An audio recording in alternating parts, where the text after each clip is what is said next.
Selamat datang di channel Teman Tidur. Di channel ini seperti biasa saya akan kembali lagi dengan membawakan sebuah cerita yang tentunya semoga saja dapat menemani aktivitas kalian semua.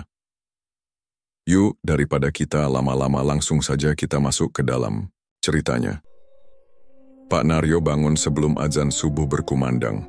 Di dapurnya yang sederhana, Bu Lastri sudah menyalakan tungku. Aroma nasi liwet mulai memenuhi ruangan. Di luar, embun masih tebal menyelimuti halaman rumah mereka yang berada di pinggir desa Karangjati. Seusai salat, Pak Naryo mengenakan caping dan mengambil cangkul yang tergantung di dinding.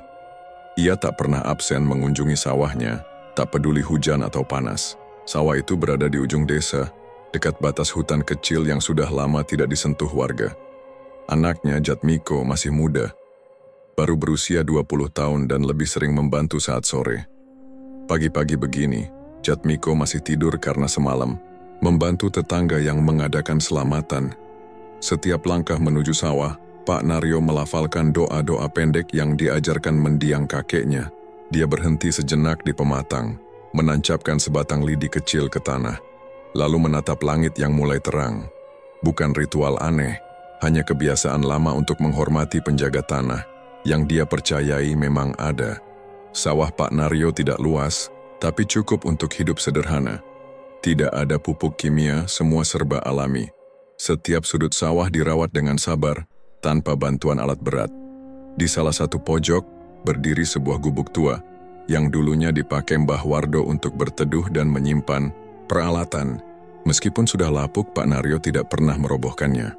Setelah memeriksa aliran air dan menyemai bibit, Pak Naryo duduk di bawah pohon turi dekat gubuk. Ia membuka bekal dari Bu Lastri, nasi liwet, tempe goreng, dan sambal. Saat sedang makan, suara motor mengganggu ketenangannya. Pak Naryo menoleh dan melihat seseorang turun dari motor bebek yang sudah dimodifikasi. Kepala Desa Subandi muncul dari balik helm, mengenakan kemeja batik lengan pendek dan celana panjang yang penuh lumpur.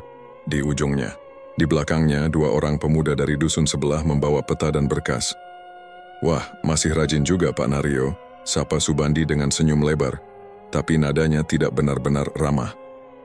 Pak Naryo bangkit, membersihkan tangannya, lalu menjawab, "Namanya juga petani, Pak Kades. Kalau tidak rajin sawah bisa ngambek." Subandi tertawa pendek. "Saya datang mau ngobrol baik-baik, ada kabar bagus dari kota. Investor mau beli tanah sawah di desa ini, buat resort dan tempat wisata." Pak Naryo mengangguk pelan. Ia duduk kembali, menatap wajah Subandi dengan tenang. "Saya dengar, beberapa tetangga sudah cerita, tapi saya belum ada niat jual sawah ini." "Pak Naryo," suara Subandi mulai berubah nadanya. "Sawah ini bisa dihargai tinggi. Saya serius. Bapak dapat uang besar. Gak usah capek-capek tiap hari turun ke lumpur. Bisa pensiun tenang, tinggal di rumah, nikmatin hidup." Pak Naryo menggeleng perlahan. "Saya sudah tenang dengan cara saya, Pak Kades. Sawah ini bukan cuma tanah, ada amanah di dalamnya. Jangan keras kepala, Pak. Ini demi kemajuan desa. Bapak gak kasihan sama warga lain yang ikut terhambat?" Pak Naryo diam sejenak. Ia tahu nada seperti itu bukan ajakan tapi tekanan. Ia menatap langsung ke mata Subandi. "Kalau memang desa mau maju, mestinya bukan dengan menjual semua yang diwariskan orang tua kita. Saya tetap tidak akan menjual." Subandi menghela napas dan berdiri, membersihkan celananya dari tanah. "Ya sudah, tapi jangan salahkan saya kalau nanti ada konsekuensi. Orang keras kepala kadang suka dibenci banyak pihak loh." Pak Naryo tidak menanggapi. Ia hanya mengangguk singkat. Subandi kembali ke motornya, membentak dua pemuda yang membawakan berkas, lalu pergi meninggalkan suara mesin yang meraung-raung. Sisa hari itu dilalui Pak Naryo seperti biasa. Tapi ia merasa langkah kaki di pematang lebih berat. Angin yang berembus dari arah hutan terasa dingin, berbeda dari biasanya. Ia tahu, saat kepala desa datang dengan nada seperti tadi, bukan hanya ancaman biasa yang akan datang. Pak Naryo sudah lama paham, urusan tanah seringkali membawa urusan yang lebih gelap dari sekadar dokumen jual beli. Sore harinya Jatmiko datang membawa 2 termos air dan gorengan. Wajahnya cerah, tapi berubah ketika ayahnya menceritakan kedatangan Pak Kades, mereka pikir semua bisa dibeli ya Pak? Gumam Jatmiko. Biarin saja kok, kita jalan terus seperti biasa. Jangan terpancing, mereka mau kita panas. Jatmiko duduk di dekat gubuk tua. Sawah ini udah kayak rumah kedua buat kita. Aku nggak mau pindah. Pak Naryo menepuk bahu anaknya. Kalau nanti keadaan makin buruk, kamu harus siap. Orang yang mempertahankan kebenaran kadang dianggap musuh. Malam harinya, Pak Naryo duduk di depan rumah. Ia membakar dupa kecil dan menaruhnya di bawah tangga bambu. Bu Lastri menatap dari dalam rumah, tidak berkata apa-apa. Ia tahu, suaminya sedang memanggil kekuatan lama yang dulu hanya digunakan saat keadaan benar-benar mendesak, angin. Malam membawa suara nyanyian burung hantu dari arah sawah. Pak Naryo memejamkan mata, mengingat kembali pesan terakhir Mbah Wardo sebelum meninggal. Tanah ini akan dijaga selama kamu jujur, tapi kalau ada yang serakah, tanah itu sendiri yang akan bicara. Dan malam itu, Pak Naryo mulai bersiap. Perubahan suasana di desa Karangjati mulai terasa beberapa hari setelah kunjungan Subandi ke sawah Pak Naryo. Truk-truk kecil masuk ke desa, mengangkut tumpukan kayu, semen dan alat berat. Para buruh mulai bekerja meratakan lahan yang sudah dijual warga. Pak Samin, tetangga sebelah sawah Pak Naryo, menjadi salah satu yang pertama menjual. Katanya, uangnya cukup untuk membeli sepeda motor baru dan memperbaiki rumah. Disusul keluarga Pak Mursid lalu Pak Raji. Lahan-lahan mulai berubah menjadi tanah kosong yang siap diratakan. Pak Naryo masih tetap turun ke sawah seperti biasa. Ia tidak menegur mereka yang menjual, tidak pula ikut berdebat, namun diamnya justru mengundang perhatian. Dalam rapat warga di balai desa, Subandi menyindir bahwa ada yang masih belum paham pentingnya kemajuan desa. Suatu pagi, dua lelaki asing berkeliaran di sekitar sawah Pak Naryo. Mereka pura-pura memotret pohon, tapi tatapan mereka tajam ke arah pematang. Ketika ditegur Jatmiko, mereka hanya tertawa dan berkata mereka dari tim pengukur lahan. Setelah itu selentingan kabar mulai terdengar di warung-warung. Patok sawah Pak Naryo disebut sudah bergeser ke tanah milik Pak Samin. Fitnah itu menyebar cepat. Beberapa warga mulai bersikap dingin. Pak Naryo mencoba menjelaskan, tapi sebagian memilih diam atau pura-pura tidak mendengar.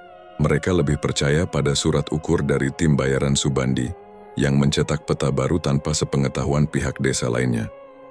Di pasar, Bu Lastri merasakan perbedaan yang menyakitkan. Biasanya ia disapa ramah, ditawari sayur lebih segar, atau harga yang miring. Kini, ibu-ibu hanya melirik sekilas lalu berbisik pelan sambil menjauh. Ada yang terang-terangan mengatakan, hati-hati beli dari rumah itu nanti kita diajak rebut tanah orang. Jatmiko juga mengalami hal serupa. Saat membantu memperbaiki pagar masjid, seorang pemuda menolak bantuannya. Biarin aja, entar tanah, masjid juga dibilang warisan, ucapnya sinis sambil tertawa bersama temannya. Di rumah Pak Naryo menenangkan anak dan istrinya. Ia tidak membalas fitnah, tapi ia tidak tinggal diam. Malam-malamnya kini digunakan untuk mempersiapkan benda-benda yang disimpan dalam lumbung tua. Ia membawa keluar kendi kecil yang ditutup kain lusuh, berisi air dari sumur tua di tengah sawah.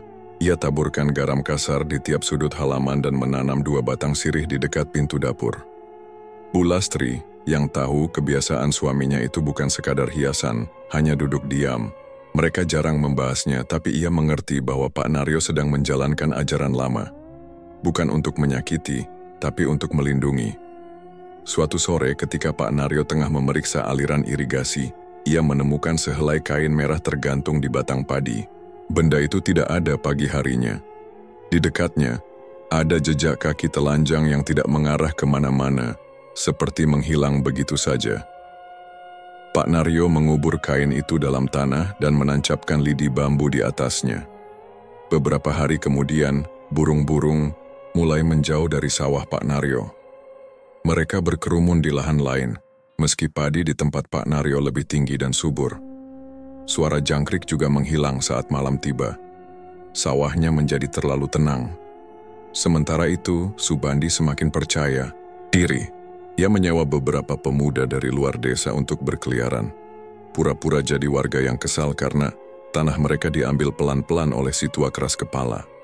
Bahkan, salah satu tokoh agama desa yang biasanya netral, mulai mendekat ke arah kepala desa dan ikut menyebarkan keraguan. Kalau memang tak bersalah, kenapa tak mau Patok diukur ulang, katanya dalam pengajian. Pak Naryo tidak menjawab langsung. Ia tahu, permainan ini bukan hanya soal tanah. Ini soal siapa yang lebih dipercaya, siapa yang lebih dulu kehilangan kesabaran. Maka ia memilih tetap bekerja, tetap menyapa siapa saja yang lewat di jalan depan rumahnya, meski sebagian hanya membalas dengan tatapan kosong. Suatu malam, angin dari arah barat membawa bau busuk yang tidak biasa. Seperti bau bangkai tapi lebih menusuk, Pak Naryo keluar rumah dan menyalakan lampu Petromax. Ia menyusuri jalan setapak menuju sawah. Di sana, di dekat gubuk tua, ia melihat tumpukan tanah baru. Saat digali, ia menemukan ayam hitam yang dikubur tanpa kepala, dibungkus kain putih dengan tulisan asing. Pak Naryo tidak panik. Ia menyiram tanah itu dengan air kendi dari rumah, lalu menanam bunga kenanga di atasnya. Setelah itu ia duduk di pematang sampai fajar, membaca doa dan mantra pelindung yang dulu diajarkan Mbah Wardone. Esok harinya, warga yang melintas melihat gubuk tua milik Pak Naryo ditutupi kain putih dari atas sampai bawah.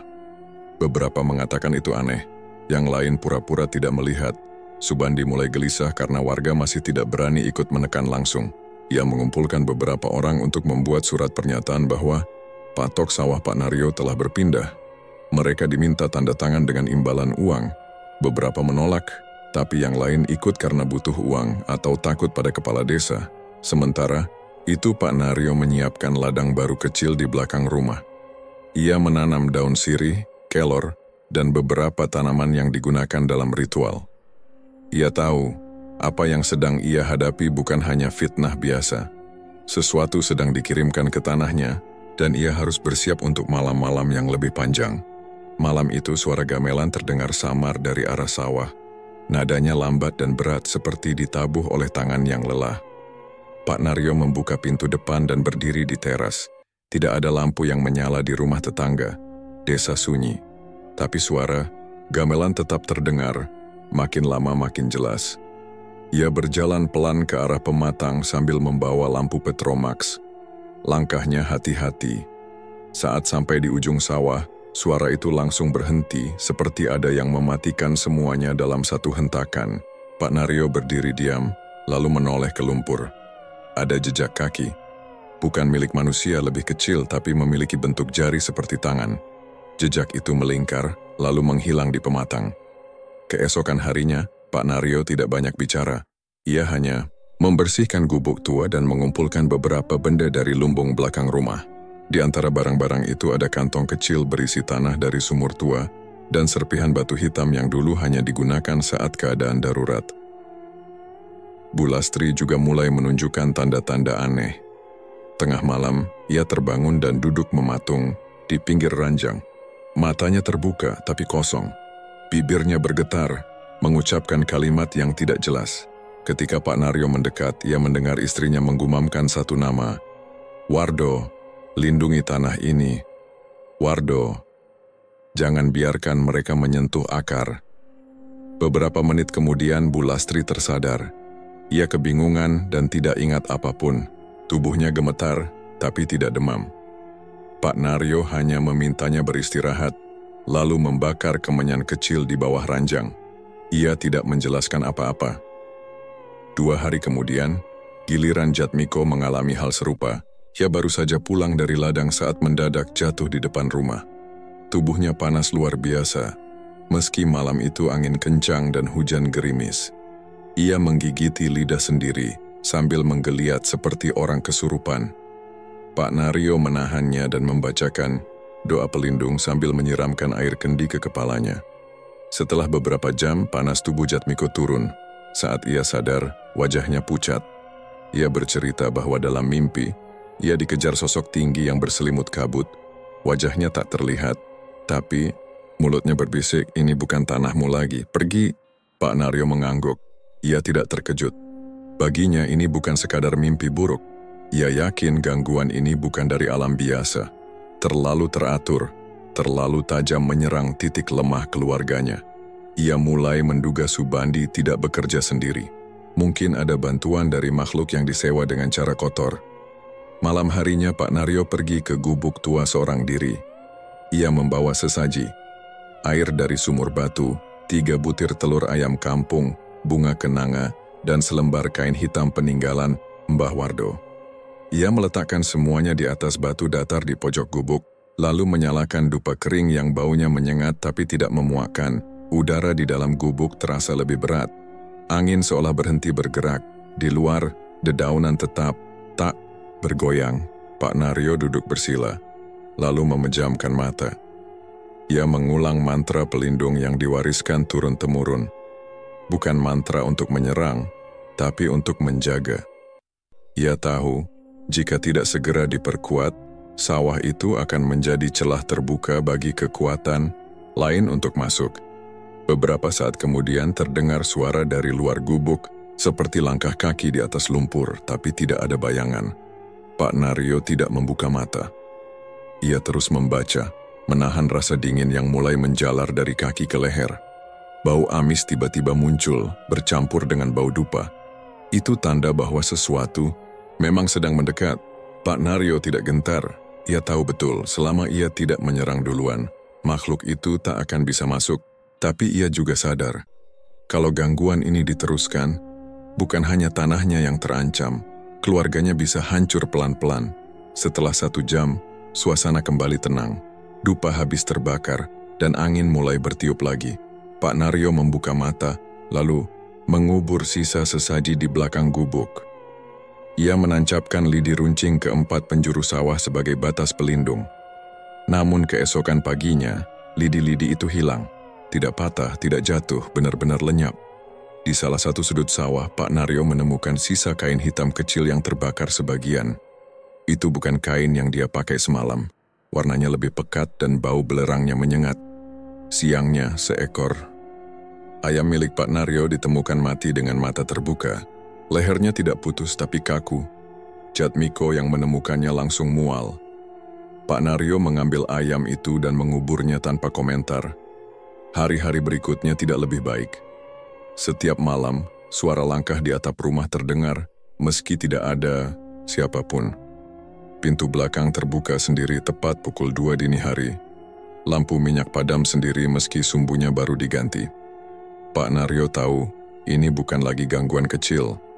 Subandi pasti sudah menggunakan bantuan makhluk gaib untuk menekan keluarganya. Ia juga yakin bantuan itu dibayar mahal dan hanya bisa dihentikan dengan ilmu yang seimbang. Setelah berkonsultasi dengan seorang teman lamanya, mantan murid Mbah Wardo yang tinggal di dusun sebelah, Pak Naryo memutuskan membuka kembali sesaji, tanah leluhur yang selama ini ia simpan dalam kendi besar di bawah lantai lumbung. Isinya bukan hanya tanah, tapi juga potongan rotan yang dipercaya sebagai pengikat wilayah. Malam itu, ia kembali melakukan ritual lengkap.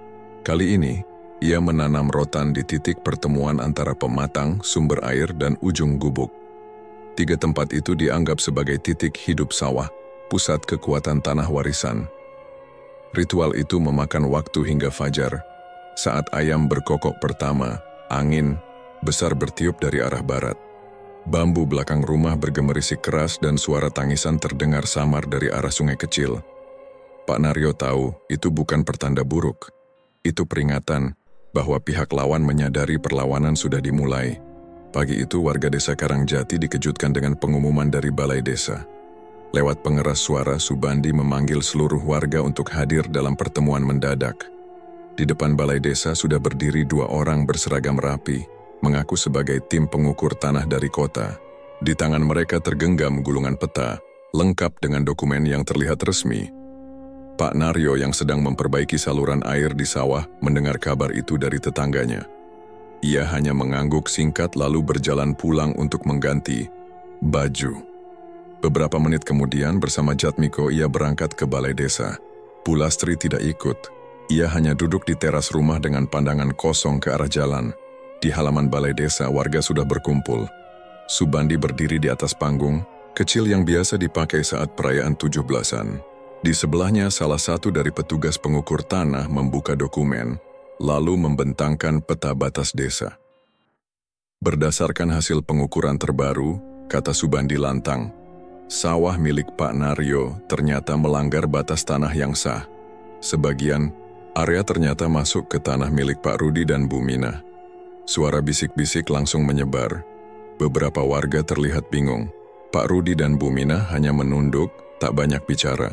Subandi melanjutkan, "Ini adalah pelanggaran serius. Kita harus menjunjung tinggi hukum dan keadilan, tak peduli siapapun pelakunya." Pak Naryo melangkah maju. Wajahnya tenang. Ia melihat ke arah peta, lalu menoleh pada para pengukur. "Tanah itu sudah digarap keluargaku sejak sebelum kemerdekaan. Patok-patoknya tak pernah berubah," ujarnya. Salah satu petugas menimpali cepat. "Kami hanya mengikuti data dan perintah pengukuran ulang dari kepala desa. Semua sudah sesuai prosedur." Jatmiko tak bisa menahan diri. Ia berdiri dan membela ayahnya. "Kalian mengada-ada. Pengukuran itu palsu. Siapa yang menyuruh kalian?" Namun belum sempat ia melanjutkan, dua orang hansip langsung mendekat dan menarik Jatmiko menjauh dari kerumunan. Salah satu dari mereka membentak, "Jangan bikin keributan." Pak Naryo hanya menahan lengan anaknya, memberi isyarat agar diam. Ia tahu, berteriak tak akan membuat siapapun mendengarkan. Saat ini, suara mereka sudah tertelan dalam rencana yang lebih besar. Subandi lalu menutup rapat forum itu. Ia menyatakan bahwa permasalahan akan dibawa ke tingkat kecamatan. Namun sambil menunggu, area sawah yang dipermasalahkan akan disegel sementara. Beberapa warga tampak ragu, tapi sebagian lain justru terlihat mengangguk. Setelah acara bubar, Pak Naryo berjalan pelan pulang. Jatmiko mengikuti di belakang, wajahnya menahan emosi. Di sepanjang jalan tidak ada satupun warga yang menyapa mereka. Beberapa bahkan memilih menghindar saat mereka lewat. Sampai di rumah, Pak Naryo langsung masuk ke kamar dan membuka peti kayu tua milik kakeknya. Ia mengeluarkan beberapa benda yang tersimpan rapi. Gulungan rotan kering, kantong kecil berisi serpihan kulit kayu, dan sebuah keris berbalut kain putih. Tanpa berkata apa-apa pada Jatmiko atau Bulastri, ia mulai merapikan barang-barang di dalam rumah. Satu persatu ia bungkus dengan kain goni. Ia mengeluarkan beras dari lumbung, membaginya ke dalam karung-karung kecil. Seolah ia bersiap untuk sebuah perjalanan panjang. Jatmiko memandang bingung. "Pak, kita mau pergi?" Pak Naryo tak menjawab langsung. Ia hanya berkata, "Kita tidak selamanya bisa tinggal di tempat yang tak lagi percaya pada kebenaran." Malamnya, hujan turun. Tidak deras, tapi cukup untuk membasahi atap dan halaman. Pak Naryo tidak tidur. Ia duduk di serambi belakang, membakar dupa kecil yang diselipkan di sela batu bata. Menjelang tengah malam, ia tertidur di atas tikar tipis. Dalam tidurnya, ia bermimpi. Di mimpi itu, ia berada di tengah sawah yang tertutup kabut. Dari ujung, pematang, sosok tua muncul perlahan. Jubahnya kusam, tongkatnya dari bambu petung. Wajah itu dikenalnya, kakeknya, Mbah Wardo. Sosok itu berhenti beberapa langkah di depannya dan berkata dengan suara berat, "Jika tanahmu mereka rampas, biarkan roh tanah yang menjawab. Jangan serang mereka, cukup jaga batasmu. Tapi ingat, tanah tidak suka dipermainkan." Pak Naryo terbangun dengan keringat dingin di leher. Dupa sudah habis terbakar. Udara di sekitarnya terasa lebih dingin dari biasanya. Keesokan harinya ia tidak lagi ke sawah. Ia hanya duduk di depan rumah sambil memperhatikan anak-anak yang bermain tanpa menoleh padanya. Seorang warga lewat, membawa kabar bahwa beberapa orang dari kantor kecamatan akan datang untuk mengesahkan penyegelan sawah. Pak Naryo tidak bereaksi. Ia hanya mengangguk pelan. Siangnya, ia mengajak Jatmiko untuk mengumpulkan sisa hasil panen. Ia ingin memastikan tidak ada yang tersisa sebelum benar-benar menyerahkan tanah itu kepada waktu. Saat senja mulai turun, mereka menutup gudang dan mengikat pintu rumah dengan tali ijuk. Bulastri masih berharap semuanya akan kembali seperti semula, tapi dari raut wajah Pak Naryo, harapan itu tak lagi kuat. Ia sudah tahu keputusan Subandi bukanlah keputusan sesaat. Semua sudah disiapkan jauh-jauh hari. Malam itu sebelum tidur, Pak Naryo menyalakan lilin di setiap sudut rumah. Ia berdoa dalam diam, lalu menatap halaman sawah dari celah jendela. Ia tahu tanah itu tidak akan tinggal diam. Ada harga yang harus dibayar oleh siapapun yang mengusik keseimbangannya. Sudah hampir seminggu rumah Pak Naryo seperti bangunan mati. Jendela-jendela ditutup rapat, Asap dapur tak lagi terlihat, dan tak ada suara dari dalam rumah. Beberapa warga masih menatap rumah itu dengan campuran rasa bersalah dan takut. Namun, sebagian lain terus menyebar cerita miring, menyebut Pak Naryo sebagai orang licik yang ketahuan memanipulasi batas tanah. Pada malam ketujuh, suara gaduh terdengar. Sebongkah batu menghantam atap rumah Pak Naryo. Disusul suara cekikikan dari jalan kecil depan rumah. Jatmiko keluar dengan wajah menegang, tapi hanya mendapati bayangan anak muda berlari menjauh di bawah cahaya lampu minyak jalan yang redup. Tak ada satupun yang berani benar-benar muncul terang-terangan, tapi tekanan itu semakin jelas terasa. Keesokan harinya, Pak Naryo menemukan 3 ayam peliharaannya mati. 2 tergeletak di kandang belakang, 1 lagi berada di dekat sumur dengan leher terpuntir. Tak ada bekas gigitan, hanya luka seperti tusukan di dada. Bu Lastri mulai menangis saat melihat itu. Ia tahu ini bukan lagi soal sawah atau patok.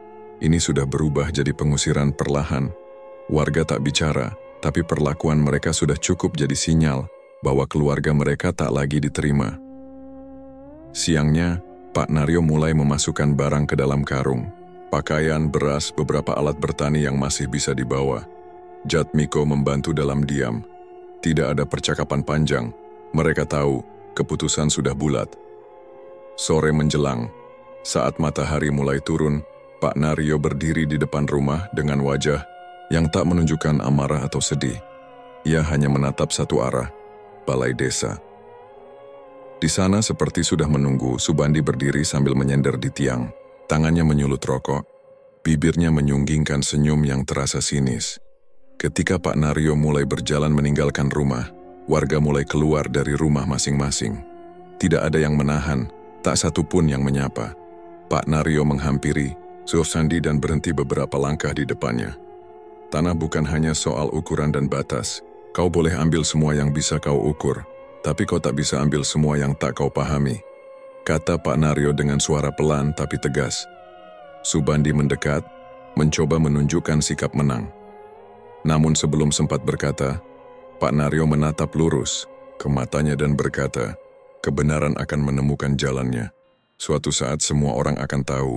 Subandi tertawa kecil, tapi raut wajahnya berubah saat Pak Naryo berbalik dan melanjutkan langkah. Malamnya, Subandi tidak bisa tidur. Kalimat Pak Naryo terus terngiang. Ia merasa ada sesuatu yang disembunyikan. Sesuatu yang mungkin bisa membahayakan semua rencana besar yang sudah ia bangun bersama para investor.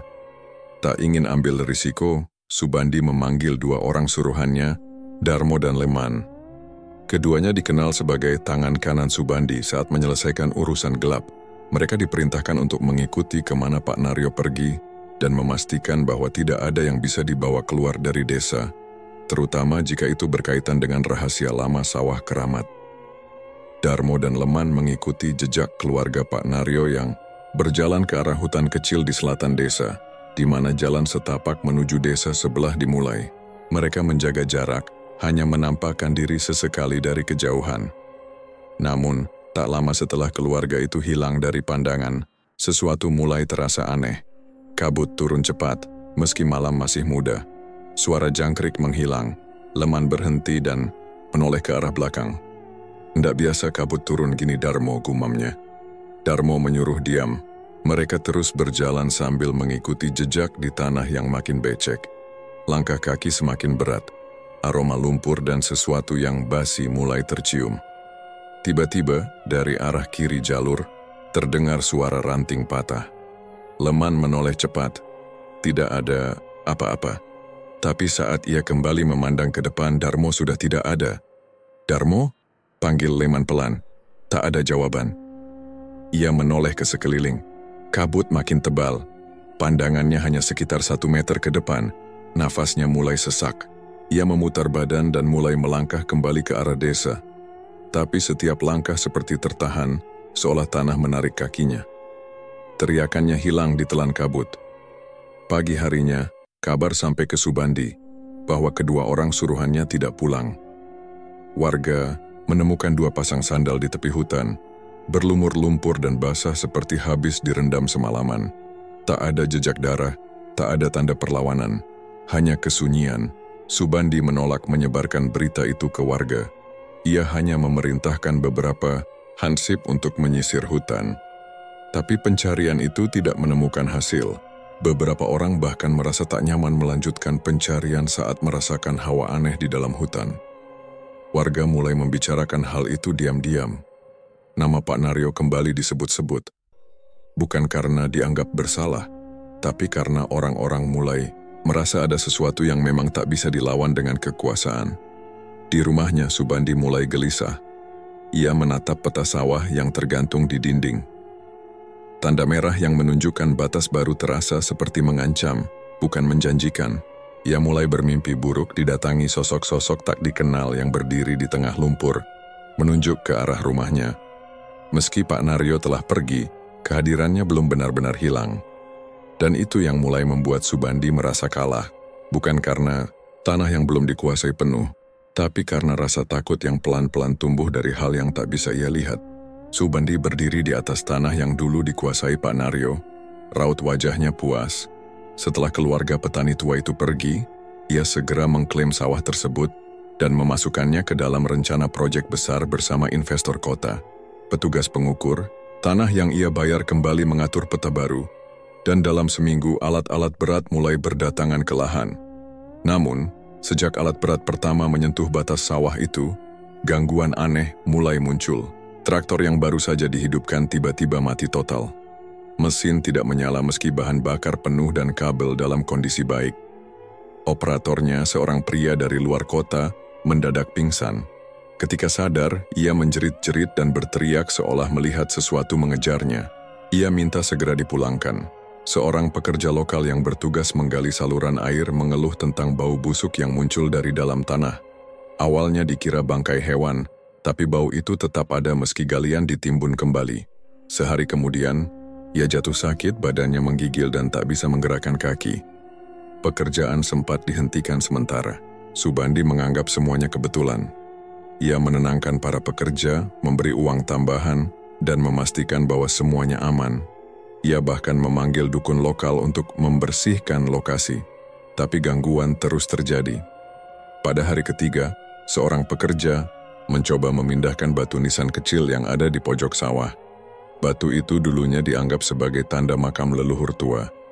Setelah batu itu diangkat, pria itu langsung jatuh terduduk. Tubuhnya kaku dan mulutnya hanya mengeluarkan suara seperti orang mengigau. Keesokan harinya ia tidak bisa berjalan, kabar cepat menyebar. Beberapa pekerja menolak melanjutkan.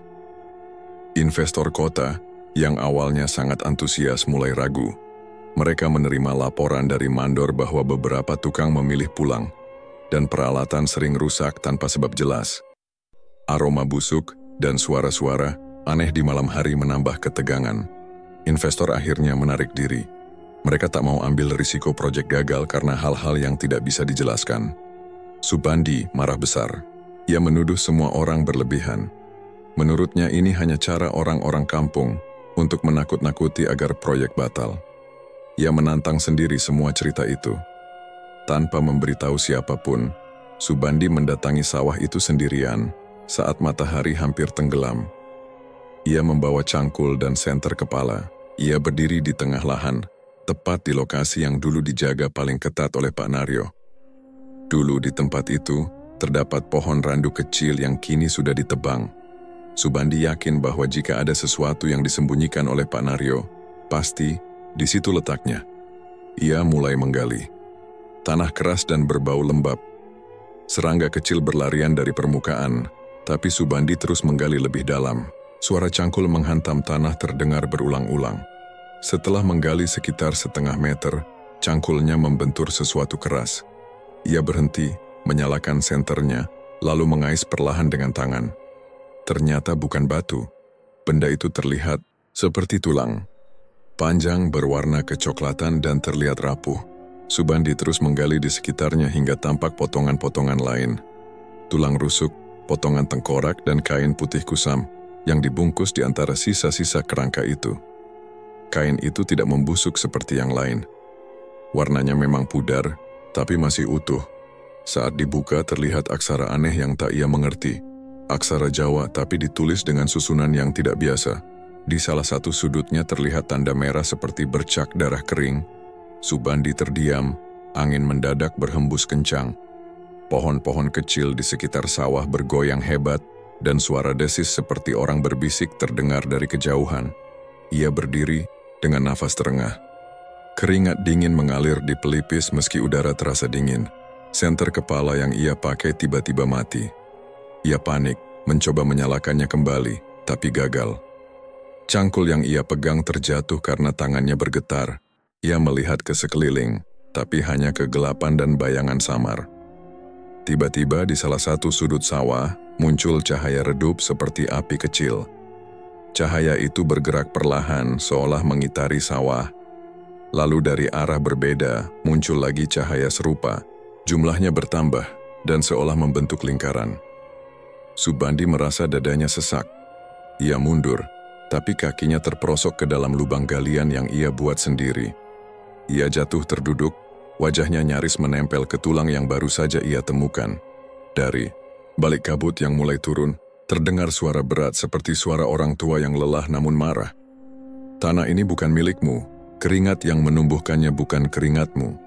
Jangan paksa apa yang tak kau warisi. Suara itu bergema. Subandi berteriak. Ia mencoba berdiri tapi kakinya seperti lumpuh. Saat mencoba merangkak menjauh, tangan kirinya menyentuh potongan kain putih itu. Seketika ia merasa panas seperti terbakar. Ia akhirnya bisa berdiri dan berlari keluar sawah.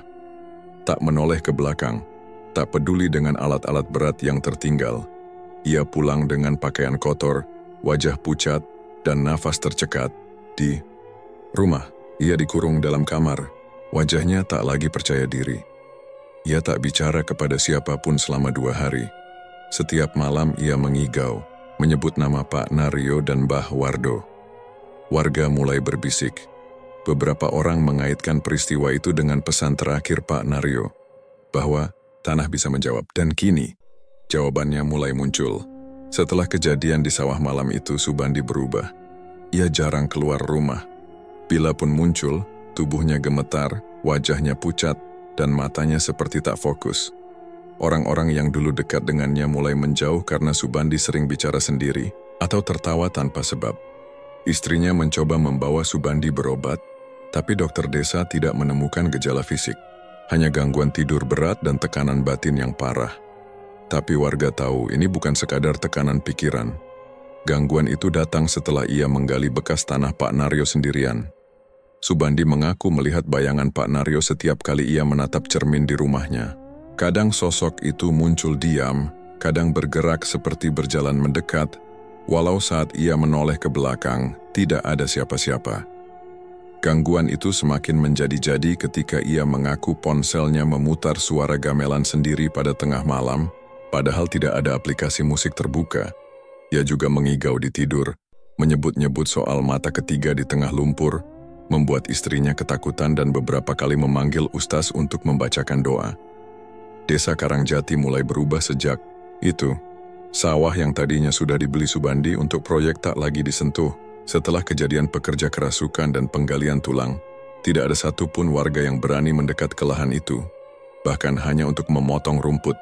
Yang aneh, tanah itu tidak lagi bisa ditanami. Beberapa orang mencoba, tapi benih tidak tumbuh. Justru yang muncul adalah tanaman liar berduri, sebagian berbentuk aneh dan menjalar. Seekor kerbau yang pernah dibawa untuk membajak tanah mendadak terjatuh dan mati sebelum sempat menarik bajak. Warga yang melihat kejadian itu langsung lari, ketakutan. Lalu datang malam yang mengguncang seluruh desa. Sekitar pukul 1 dini hari, rumah Subandi terbakar. Api membesar begitu cepat. Tidak ada yang tahu asal api. Tidak ada listrik menyala saat itu, dan tidak ada aktivitas memasak malam itu.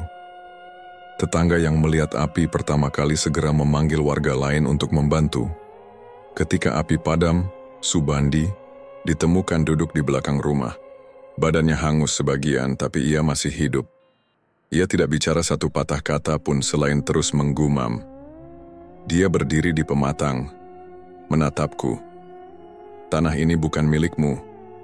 Bukan milikmu. Subandi dilarikan ke puskesmas. Tapi kondisinya tidak membaik. Ia tidak mengenali siapapun.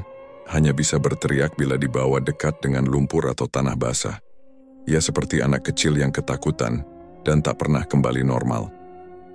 Desa menjadi heboh. Peristiwa itu menandai puncak dari semua yang sudah terjadi sejak keluarga Pak Naryo pergi. Orang-orang mulai bicara diam-diam di warung. Sebagian mengaku bersalah karena telah percaya pada isu-isu tentang Pak Naryo. Ada juga yang menyesal karena pernah ikut mencemooh Jatmiko. Mereka merasa telah membiarkan fitnah merajalela dan sekarang akibatnya menghantui seluruh desa. Beberapa warga tua yang mengenal Mbah Wardo di masa lalu mengatakan bahwa tanah yang dikelola dengan ilmu tidak bisa diganggu sembarangan. Apalagi jika ada sesaji dan aturan leluhur yang dijaga turun-temurun. Mereka menganggap semua kejadian adalah akibat dari pembatalan ikatan spiritual yang sudah terjalin lama dengan tanah itu. Setelah itu, sawah Pak Naryo dibiarkan, tidak ada yang berani menyentuhnya. Beberapa warga mencoba membangun pagar kayu seadanya di sekeliling lahan itu. Bukan untuk menandai kepemilikan, tapi sebagai bentuk permintaan maaf. Warga yang rumahnya dekat sawah mengaku sering mendengar suara langkah di malam hari. Ada yang bilang seperti orang menyusuri pematang. Beberapa anak kecil juga mulai takut lewat jalan dekat sawah karena melihat bayangan berdiri di tengah hamparan ilalang. Suatu malam, seorang pemuda bernama Wicaksono yang baru saja pulang dari ronda malam melintasi tepi sawah itu. Ia mengaku melihat sosok seseorang berdiri di pematang, mengenakan caping lebar, membawa cangkul di tangan kanan. Sosok itu hanya berdiri, menghadap ke langit yang penuh bintang. Wicaksono sempat ingin mendekat, tapi tubuhnya mendadak berat.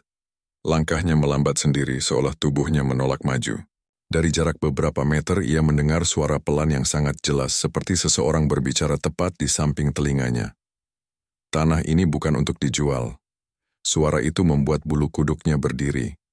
Ia menoleh ke belakang, tapi tidak ada siapa-siapa. Saat ia menatap kembali ke pematang, sosok itu sudah hilang. Keesokan paginya Wicaksono menceritakan semuanya. Tidak semua orang percaya, tapi dari hari itu, tidak ada satupun warga yang berani bicara soal menjual sawah itu lagi. Bahkan kepala dusun baru pun memilih membiarkan sawah itu menjadi area kosong. Pak Naryo dan keluarganya tidak pernah kembali. Tidak ada yang tahu mereka tinggal di mana sekarang. Tapi setiap orang di Karangjati tahu, nama itu akan terus disebut saat membicarakan tanah yang tak bisa dibeli, kebenaran yang tak bisa dibungkam, dan kutukan yang muncul dari pematang terakhir.